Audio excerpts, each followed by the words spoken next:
அனைவருக்கும் வணக்கம். எங்கள் வீட்டு முறைப்படிங்க நான் மீன் வறுக்கிறதுக்கு பொருள்கள்லாம் எடுத்து வச்சுருக்கேன். மிளகு, சீரகம், அடுத்தது சோம்பு, வெங்காயம். இது வந்து கலர் வத்தலுங்க. இந்த காலத்துக்கு தகுந்தாப்புல கலர் வத்தல் வச்சுருக்கேன். எங்கள் வீட்டில் கலர் வத்தல்லாம் நாங்கள் வைக்க மாட்டோம். ஒரே வத்தல் தான்.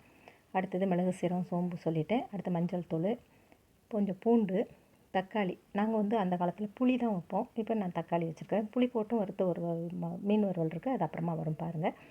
அடுத்தது இப்போ இந்த சாதாரண வத்தலும் எடுத்து வச்சுருக்கேன். மீன் வந்து இப்போ எடுத்து வச்சுருக்கிறது நான் இன்னும் கழுவலை. எப்பயுமே மசாலா அரைச்சிட்டு தாங்க மீனை கழுவணும். இது எங்கள் அம்மா எனக்கு சொல்லிக் கொடுத்த டிப்ஸு.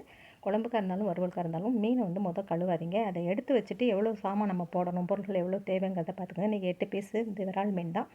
இதில் வந்து இந்த இப்போ கல் உப்பு தான் வச்சு நாங்கள் அரைப்போம். அந்த கல் உப்பையும் வச்சாச்சு.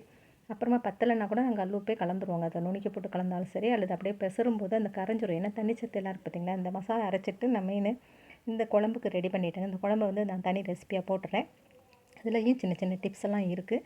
நம்ம கரண்டி போடக்கூடாது. கரண்டி போட்டால் என்ன ஆகுங்கிறத இப்போ நான் காட்டுறேன் பாருங்கள். இது தலையும் அந்த வால் பகுதி, கொஞ்சம் வயிற்று பகுதி தான் விரால் மீன் குழம்பு தான். இதையும் முடிச்சாச்சு. குழம்புக்கு இப்போ இந்த மாதிரி கரண்டி, குண்டு கரண்டி போடாதீங்க. அது ஏந்தலாக இருக்கிற கரண்டி தான் நம்ம போடணும். இப்படி போட்டோம்னா அந்த மீனை வந்து எடுக்க முடியாது, அது உடையும். இப்போ பாருங்கள் உடையுது பார்த்திங்களா. அதனால் இந்த மாதிரி கரண்டி போடாதீங்க. குழம்பை வந்து நம்ம சுற்றி விடணும். துணியை பிடிச்சி சுற்றி விட்டோம் பார்த்திங்களா, அந்த மாதிரி சுற்றி விட்டுருங்க. மீன் குழம்பு ரெடி ஆகிடுச்சு. மசாலையும் வறுத்து நம்ம ரெடி பண்ணுறதுக்கு மசால் பரட்டி வச்சுங்க.